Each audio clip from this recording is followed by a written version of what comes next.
Understanding the idiom, blow smoke. Hello, everyone. Welcome to our English language learning series.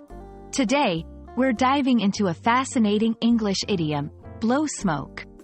Understanding such idioms is crucial for mastering conversational English, as they often pop up in daily conversations. So, let's explore what this phrase means, its origins, and how you can use it in your everyday English. Blow smoke is an idiom that means to deceive someone, to talk in a way that hides the truth, or to exaggerate. This phrase is often used when someone is trying to impress others with misleading or insincere talk. It's important to understand that this expression usually has a negative connotation, suggesting dishonesty or a lack of sincerity.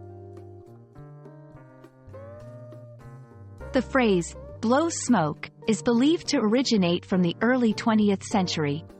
One theory suggests it comes from magicians using smoke to obscure their movements, creating illusions or distractions. This analogy transferred into everyday language, referring to conversations where the truth is obscured by misleading or distracting words, just like smoke hides what's really happening. To help you better understand how to use this idiom, let's look at some examples. 1. I don't trust him. He's always trying to blow smoke with his grandiose stories. 2. During the meeting, it felt like the manager was just blowing smoke to avoid addressing the real issues.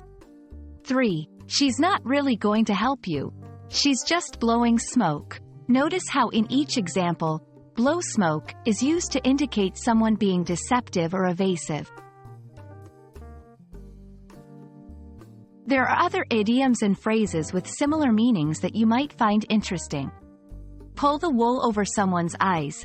This means to deceive or trick someone. Beat around the bush. This refers to avoiding the main topic, not speaking directly about an issue.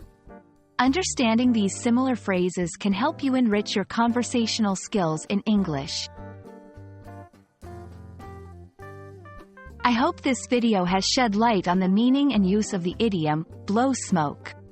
Remember, idioms like this add color and depth to your English conversations, but they also require careful use, especially in formal or unfamiliar settings.